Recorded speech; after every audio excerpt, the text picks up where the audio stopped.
we're the good guys, we're the bad guys. Like, we're kind of screwed because we're trapped on the dark side of this thing.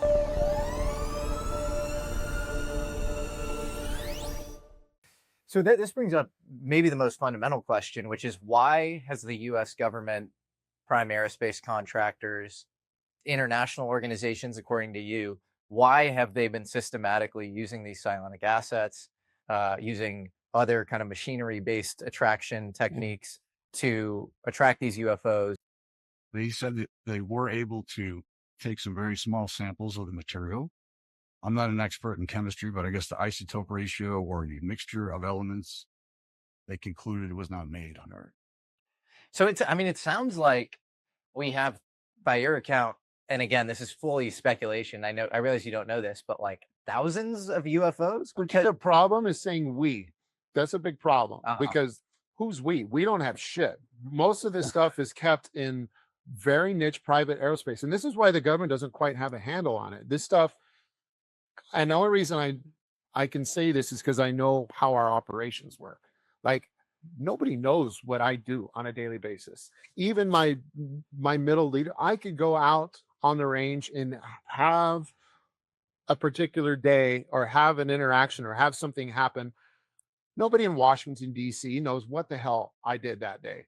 And it doesn't matter how profound it is. why Like, is there not a clear chain of command? Why is there not some sort of central authority? You have rumors of, a buddy of mine, Walter Kern, I introduced him to David Grush. He's a journalist. He came out saying, Grush told him that Cheney was the gatekeeper for all legacy UFO programs.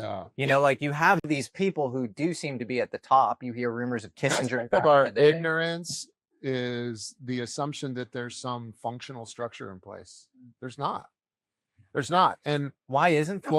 well, because private aerospace holds a lot of the power and the real estate in this space. And the US government, they kind of lost control of it a long time ago. Yeah, that's my sense, is that in the 50s, when the Atomic Energy Commission was set up, where all this stuff was going down around Los Alamos and other sensitive nuclear sites, you had basically the overlaying of nuclear secrecy on top of UFO secrecy. And so if you look at the special definition of nuclear material, it's basically anything emitting alpha, beta, gamma radiation, any sort of material with radiological properties are born secret upon retrieval. If you're the US government and you retrieve this stuff officially, you're in big trouble because, you don't have plausible deniability. Yeah. You kind of committed this crime. There's this open source science. But if you get a prime aerospace contractor to do it, you're much safer and you're more insulated. Yeah. And you have this whole Cold War secrecy era.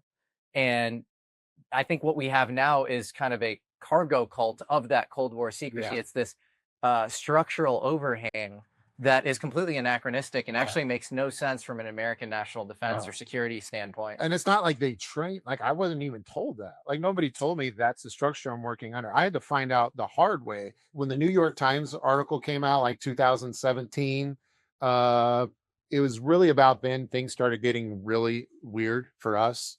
And there was a lot of movement in our world. A lot of things changed for us. A lot of our contract call outs changed. New people are introduced into leadership structures. Our communication method changed. Our compensation package got creative.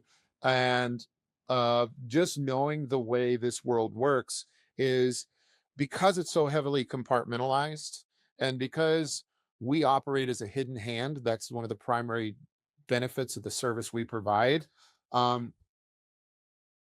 That the plausible deniability button that people at the top can hit in order to protect themselves would sever us as the hidden hand. And that's kind of an ugly truth we always knew was there, but we were willing to put ourselves in that position because we're patriots and we always believed that it was for the better of our nation and to strengthen our country. At this time, that came into question because there was so much happening and it was obvious, and we knew people started peering over the cubicles, you could say, of compartmentalization. We started sharing facts.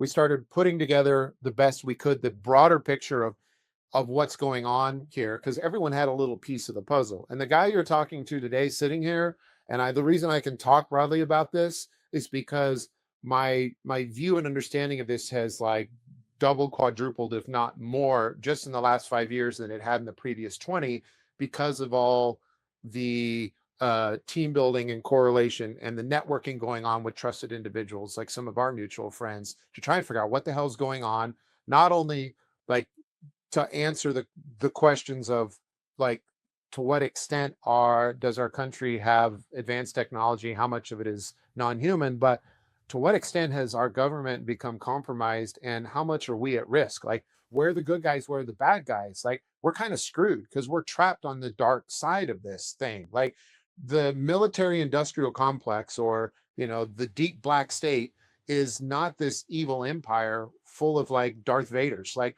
it's the best and brightest. It's the most patriotic. It's the most talented. It's the most committed, accomplished people working over here.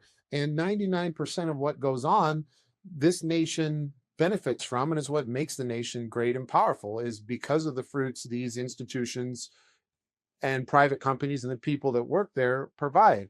So, like, that's really scary to get like, oh, I'm like, oh my God, are we one of the bad guys? So we're trying to figure out which side of this issue to be on. And one of the things I feel extremely fortunate about in this moment right now is that the majority of the good guys have moved to this side. I mean, thanks to people like David Grush, who stuck his neck out and blazed the initial trail for disclosure and took a lot of crap for doing so. And I'm sure he thinks made a lot of mistakes and could have done things better, but he's made it much easier and a much better environment for us to come forward. And it's much more obvious that the bad guys are weaning in number and they're doomed, and our numbers are growing. But at the time when I was at the conference in DC, that wasn't the case. We were teetering. And you're faced with that ultimate question of like, do you do the right thing, or do you self-preserve? And as a married man with kids, that self-preservation option becomes much more complex, because it's about like my wife and kids and my livelihood and my quality of life and my wealth and net worth, and everything we've worked on is at stake. And so it's a very complicated question, but it didn't take me long to decide, because like I had to believe that in the end of the day, that my intuition and my instincts for patriotism and for good would lead me at every moment to the proper conclusion. And this really began when we sat there in the audience, me and my teammate, and we're listening to Michael Herrera's story. And I was able to understand what he was saying was true, or at least had elements that I was fully aware of that he didn't quite understand, that he couldn't have been making up. Because if he did, somebody planted ideas in his imagination, because he nailed exactly what goes on. So it was at this moment that we began to help out. And what does that look like? So the second you decide internally, I'm going to choose the hard path, this program needs to be reformed, this Michael Herrera guy is actually a good guy, do you go back to headquarters and you say, you go to your boss and you say, hey, actually you were wrong to have me red team this guy? Or what exactly happens there? Or do you kind of move and we went back and we flipped on red team power in the ultimate fashion, and we began to black team the black team is what we did. So, and it was fun to have that clear of an orientation and to be that fucking fired up about it, because we went after them. And how'd you go after them? So the first question is, who the hell are we working for, and what are their intentions?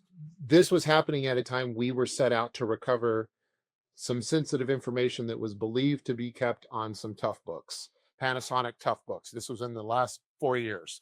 And it's believed on these tough books was highly sensitive information that was evidence to CR programs that we were involved in. We received human intelligence that gave us the intel package we needed to pursue where we thought the first set of tough books might be. A recovery team was sent and we found the tough books. I'm not going to say where, and we returned them to our employer at a familiar facility in the California desert.